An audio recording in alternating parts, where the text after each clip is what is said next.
नमस्कार, 2020 top headlines में आपका स्वागत है। मैं हूं शकील अहमद, मेरे साथ हैं आदर्श कुमार। बेगूसराय लोकसभा क्षेत्र से चुनाव लड़ रहे कन्हैया कुमार चुनाव में चंदा मांग रहे हैं, जिसपे क्षेत्र की जनता उनका सपोर्ट करते दिख रही है। आपको बताते चले कि बेगूसराय लोकसभा क्षेत्र में कन्हैया कुमार का टक्कर बीजेपी के मंत्री गिरिराज सिंह से है। कन्हैया कुमार के अनुसार चंदे की राजनीति सभी दल करते हैं, अधिकांश दल पूंजीपतियों से चंदा लेते हैं, लेकिन मैंने देश के आवाम से चंदा लेकर चुनाव लड़ने की तैयारी की है, लेकिन विरोधी इसे वोट की राजनीति करार दे रहे हैं। सीपीआई के लिए यह वर्षों पहले शुरू की गई एक परंपरा है। उत्तर प्रदेश में शुक्रवार को भाजपा को एक और बड़ा झटका मिला है। पहले हरदोई से भाजपा सांसद अंशुल वर्मा सपा में शामिल हो गए। अब इटावा से भाजपा सांसद अशोक कुमार दोहरे कांग्रेस में शामिल हो गए हैं। दोहरे ने कांग्रेस अध्यक्ष राहुल गांधी की मौजूदगी में कांग्रेस पार्टी की सदस्यता ली। इस दौरान कांग्रेस ने उन्हें इटावा से अपनी उम्मीदवार घोषित कर दिया है। निर्वाचन आयोग ने उपग्रह भेदी एसैट मिसाइल के सफल परीक्षण की घोषणा के लिए मोदी द्वारा राष्ट्र को संबोधित किए जाने को आचार संहिता का उल्लंघन मानने से इनकार कर दिया। निर्वाचन आयोग ने माकपा महासचिव सीताराम येचुरी को लिखे हुए एक पत्र में कहा कि निर्वाचन उपायुक्त संदीप सक्सेना की अध्यक्षता वाली समिति ने अपनी रिपोर्ट में कहा है कि सरकारी मास मीडिया के दुरुपयोग के संबंध में आदर्श आचार संहिता के प्रावधान इस मामले में लागू नहीं होते। कांग्रेस के सहारनपुर लोकसभा सीट से उम्मीदवार इमरान मसूद ने प्रधानमंत्री को लेकर विवादित बयान दिया है। कांग्रेस नेता ने उत्तर प्रदेश के शामली में एक जनसभा को संबोधित करते हुए पीएम मोदी को ड्रामेबाज प्रधानमंत्री बताया। उन्होंने पीएम मोदी पर नाटक करने का आरोप भी लगाया। उन्होंने पीएम मोदी पर हर चुनाव से पहले मुस्लिम और पाकिस्तान को घसीटने का आरोप लगाया। पल पल बदलते बयानों से हर किसी को असमंजस में डालने वाले समाजवादी पार्टी के संरक्षक मुलायम सिंह यादव ने लोकसभा चुनाव के मद्देनजर अपने भाई एवं प्रगतिशील समाजवादी पार्टी अध्यक्ष शिवपाल सिंह यादव से दूरी बनाने के संकेत दिए। सिविल लाइन स्थित आवास पर पत्रकारों से बातचीत में मुलायम सिंह यादव ने कहा कि भाई शिवपाल से उनका कोई मतलब नहीं है, क्योंकि जहां शिवपाल ने अपने उम्मीदवारों को उतारा हुआ है वहीं से वह खुद चुनाव मैदान में हैं। नमस्कार। प्रधानमंत्री नरेंद्र मोदी के रविवार को दिल्ली में होने वाले मैं भी चौकीदार कार्यक्रम में भाजपा अध्यक्ष अमित शाह और केंद्रीय मंत्री राजनाथ सिंह एवं सुषमा स्वराज सहित पार्टी के कई दिग्गज नेता शामिल होंगे। दिल्ली भाजपा के नेताओं ने बताया कि केंद्रीय मंत्री अरुण जेटली के भी पार्टी कार्यकर्ताओं के इस कार्यक्रम में शामिल होने की संभावना है। उत्तर प्रदेश के पूर्व मुख्यमंत्री अखिलेश यादव ने कार्यकर्ताओं तथा पदाधिकारियों से कहा कि वे सपा, बसपा और राष्ट्रीय लोकदल गठबंधन के प्रत्याशियों को विजयी बनाना सुनिश्चित करें। इसके लिए सभी लोग गांव, मोहल्ले और घर घर जाकर जनसंपर्क अभियान चलाएं। उन्होंने मतदाताओं से अपील भी की कि वे निर्भर होकर अपने मताधिकार का प्रयोग करें। उन्होंने कहा कि सन 2019 के लोकसभा चुनाव लोकतंत्र को बचाने की लड़ाई है। उत्तर प्रदेश में एसपी बीएसपी गठबंधन को बड़ा झटका लगा है। 3 दिन पहले ही गठबंधन में शामिल हुई निषाद पार्टी ने खुद को गठबंधन से अलग कर लिया। गठबंधन छोड़ने पर निषाद पार्टी के अध्यक्ष डॉक्टर संजय निषाद ने एसपी प्रमुख अखिलेश यादव और बीएसपी प्रमुख मायावती पर उपेक्षा का आरोप लगाया। कांग्रेस में शामिल होने की खबरों को धता बताने के बाद मशहूर हरियाणवी डांसर सपना चौधरी अब दिल्ली में भारतीय जनता पार्टी के लिए प्रचार कर सकते हैं। जल्द ही दिल्ली भाजपा की ओर से सपना चौधरी को लेकर बड़ी घोषणा की जा सकती है। प्रदेश भाजपा सूत्रों के मुताबिक सपना चौधरी दिल्ली के बाहरी और ग्रामीण क्षेत्रों में भाजपा के लिए प्रचार करने आएंगी। सीपीआई से लोकसभा चुनाव लड़ रहे कन्हैया कुमार ने महागठबंधन पर धोखा करने का आरोप लगाया है। वह भारतीय जनता पार्टी पर हमला करने से नहीं चूके। उन्होंने कहा कि महागठबंधन धोखा नहीं करता तो हम निश्चिंत हो जाते और बाकी सीटों पर भाजपा की पोल खोलते। बता दें कि कन्हैया कुमार बिहार के बेगूसराय लोकसभा सीट से मैदान में हैं। सिविल अस्पताल खरड़ में स्थित food and chemical testing lab में उस समय दहशत मच गया जब एक व्यक्ति ने भवन में घुसकर zonal licensing authority doctor Neha Shourie की गोली मारकर हत्या कर दी। बाद में आरोपी बलविंदर सिंह निवासी मोरिंडा ने बिल्डिंग से बाहर जाकर खुद को गोली मार ली। पुलिस ने गंभीर हालत में दोनों को पीजीआई रेफर कर दिया है, जहां दोनों की मौत हो गई। पुलिस के आला अधिकारियों ने बताया कि हत्या के पीछे पुरानी रंजिश बताई जा रही है। इलाहाबाद उच्च न्यायालय की लखनऊ पीठ ने 68,500 शिक्षक भर्ती मामले में पासिंग मार्क बढ़ाए जाने को चुनौती देने वाली याचिका पर अहम फैसला देते हुए कहा कि वर्ष 2018 के शासनादेश के तहत 40 एवं 45% पासिंग मार्क पर 7 माह में रिजल्ट घोषित करें। अदालत ने 7 जनवरी को जारी शासनादेश रद्द कर दिया। न्यायमूर्ति राजेश सिंह चौहान की पीठ ने याची मोहम्मद रिजवान और कई अन्य की ओर से दायर याचिकाओं पर शुक्रवार को यह आदेश दिए। ऊर्जा की बचत कर पृथ्वी को सुरक्षित रखने के लिए लोगों को प्रेरित करने के उद्देश्य से आज रात 8:30 बजे से 9:30 बजे तक अर्थ आवर होगा, जिसके तहत इसमें शामिल होने वाले लोग और प्रतिष्ठान 1 घंटे के लिए बत्तियां बंद रखेंगे। इस साल अर्थ आवर का थीम जीने का तरीका बदलो रखा गया है। इसमें 187 देशों के 7,000 से ज़्यादा शहर हिस्सा ले रहे हैं। टैक्स की चोरी करना अब असंभव नहीं तो मुश्किल ज़रूर हो जाएगा, क्योंकि आयकर विभाग टैक्स चोरी पर अंकुश लगाने के लिए 1 अप्रैल से बिग डाटा एनालिटिक्स का इस्तेमाल करने जा रही है। प्रोजेक्ट इनसाइट नामक 1000 करोड़ रुपये के कार्यक्रम के जरिए लोगों के सोशल नेटवर्किंग प्रोफाइल पर नज़र रखी जाएगी और सोशल मीडिया पर अपलोड किए जाने वाली तस्वीरों और वीडियो के जरिए खर्च के तरीकों का पता लगाया जाएगा। एक ज़माना था जब लगभग हर घर में एक स्कूटर हुआ करता था और ज़्यादातर घरों में बजाज का स्कूटर होता था।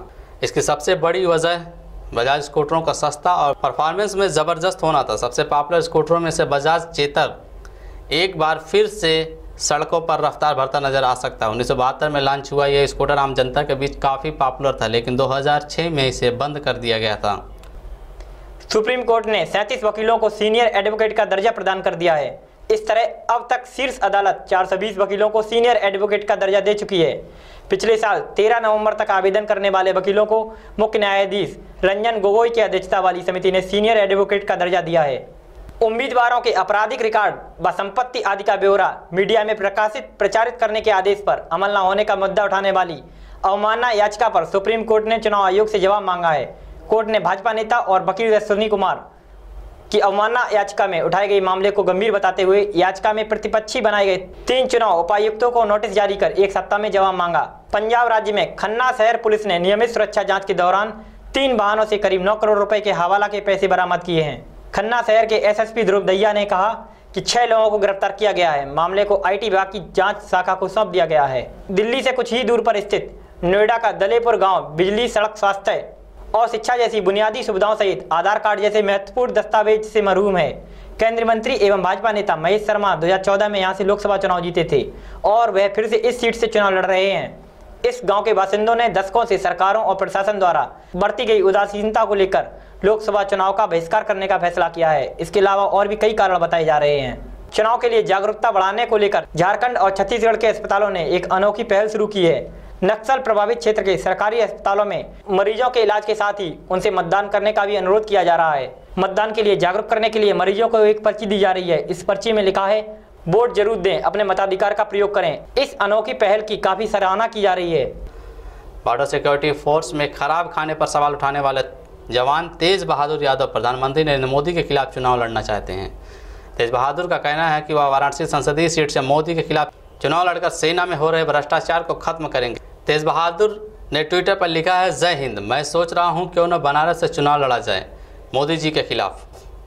तेज बहादुर यादव ने साल 2017 में सेना में जवानों को कथित तौर पर मिलने वाले घटिया क्वालिटी के खाने को लेकर आवाज़ उठाई थी। तेज बहादुर ने सेना को मिलने वाले खाने को सोशल मीडिया के जरिए दिखाया था। इस वीडियो में उन्होंने फोर्स के बड़े अधिकारियों पर गंभीर आरोप भी लगाए थे। फिलहाल वो निर्दलीय चुनाव लड़ सकते हैं। कानपुर सिविल लाइंस में एक कार में रखे बक्से के अंदर से 69 लाख रुपये बरामद हुए। कोतवाली पुलिस ने थाने लाकर पूछताछ की तो पैसा डेवलपमेंट कोऑपरेटिव बैंक का निकला। प्राइवेट गाड़ी से पैसा गुमटी स्थित चेस्ट में जाने की वजह से देर रात तक आयकर विभाग की टीम ने जांच पड़ताल की। इस दौरान टीम ने बैंक के ब्रांच मैनेजर से लेकर कई अफसरों से दस्तावेज तलब किए। नोटबंदी के दौरान कर चोरी और मनी लॉन्ड्रिंग के मामले में करीब 3 लाख कंपनियों के वित्तीय लेन देन की जांच होगी। केंद्रीय प्रत्यक्ष कर बोर्ड ने आयकर विभाग को इन कंपनियों की जांच करने का निर्देश दिया है। नोटबंदी के दौरान कई कंपनियां संदिग्ध लेन देन में लिप्त पाई गई थीं। शनिवार तड़के उत्तर प्रदेश के पीलीभीत में एक दर्दनाक हादसा हो गया। दर्दनाक हादसे में कार सवार 5 लोगों की जलकर मौत हो गई। पीलीभीत बरेली नेशनल हाईवे पर खमरिया पुल के पास एक कार टूरिस्ट बस से टकरा गई।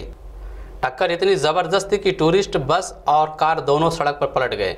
टक्कर के बाद कार में आग लग गई। बस में करीब 24 यात्री सवार थे। दिल्ली पुलिस ने दूसरे के दस्तावेज पर सिम कार्ड जारी कर फर्जी कॉल सेंटर चलाने वाले और बदमाशों को मुहैया कराने वाले गिरोह का खुलासा किया है। पुलिस ने गिरोह के 6 बदमाशों को गिरफ्तार किया है। गिरफ्तार 6 आरोपी टेलीकॉम कंपनी से जुड़े हुए हैं। इन सिम कार्ड के जरिए बदमाश लोगों से उगाही, धमकी और ठगी की वारदात को अंजाम देते थे। आरोपी सिम को 130 रुपये में खरीद कर उसे 2800 से 3500 रुपये तक में बेच देते थे। अयोध्या से कल रात में लखनऊ आते समय कांग्रेस महासचिव प्रियंका गांधी वाड्रा के वाहनों का काफिला टोल बूथ पर भी फर्राटा भरते निकल गया। इनके काफिला के किसी भी वाहन ने कल रात अयोध्या से लखनऊ आते वक्त टोल टैक्स नहीं दिया। करीब 1 दर्जन गाड़ियों का टोल टैक्स 1200 रुपये होता है। इंदिरा गांधी अंतर्राष्ट्रीय एयरपोर्ट में हवाई यात्रियों को एक टर्मिनल से दूसरे टर्मिनल में जाने में परेशानी का सामना नहीं करना पड़ेगा।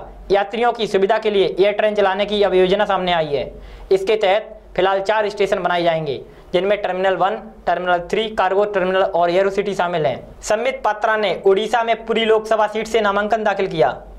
गौरतलब है कि भारतीय जनता पार्टी के राष्ट्रीय प्रवक्ता तथा पुरी सीट से पार्टी के लोकसभा उम्मीदवार संबित पात्रा के खिलाफ जिलाधीश ने कारण बताओ नोटिस जारी किया था। उत्तरा चौक से पुरी तक शोभा यात्रा के लिए अनुमति नहीं ली गई थी। हिमाचल प्रदेश के कांगड़ा से सटे जिला मंडी के जोगेंद्रनगर क्षेत्र में एक मंदिर में तोड़फोड़ पर मंदिर में रह रहे एक बाबा ने एक युवक को मार डाला। पुलिस ने इस मामले में बाबा सहित कुल 6 लोगों को गिरफ्तार किया है। इस घटना से क्षेत्र में लोगों में आक्रोश का माहौल है। यदि आप सिक्किम महानंदा एक्सप्रेस से दिल्ली अथवा दिल्ली से अलीद्वार या रास्ते में पड़ने वाले स्टेशनों के लिए जाना चाहते हैं तो पहले शेड्यूल देख लें। यह ट्रेन 2 से 16 अप्रैल तक कैंसिल रहेगी। इसके साथ ही और भी कई ट्रेनों की कैंसिल होने की खबर है। इनमें चंपारण हमसफर एक्सप्रेस व गरीब नवाज शरीफ एक्सप्रेस के परिचालन को कैंसिल किया गया है। बॉलीवुड गलियारों में आजकल अफेयर और शादी की खबरें आम हो गई हैं। इन दिनों बी टाउन में रणबीर कपूर, आलिया भट्ट, फरहान अख्तर और शिबानी दांडेकर और मलाइका अरोड़ा अर्जुन कपूर अपने अफेयर और शादी को लेकर खूब चर्चा बटोर रहे हैं। इसी बीच इस लिस्ट में सिद्धार्थ मल्होत्रा और कियारा आडवाणी का नाम शामिल हो गया है। बॉलीवुड की दबंग गर्ल सोनाक्षी सिन्हा न सिर्फ अपनी एक्टिंग के लिए जानी जाती है बल्कि अपने बेबाक अंदाज के लिए भी पूरे बी टाउन में फेमस हैं। एक्टर से पॉलिटिशियन बने शत्रुघ्न सिन्हा की बेटी सोनाक्षी ने हाल ही में पिता के कांग्रेस से जुड़ने पर अपना रिएक्शन दिया है। लंबे समय से एक्टर बीजेपी से जुड़े थे मगर इस बार उन्होंने कांग्रेस का हाथ थाम लिया है। सोनाक्षी ने इस बात पर रिएक्शन देते हुए कहा कि ये उनके पिता की पर्सनल चॉइस है। सोनाक्षी ने आगे कहा कि उनके हिसाब से अगर आप कहीं खुश नहीं हैं तो आपको बदलाव करना चाहिए।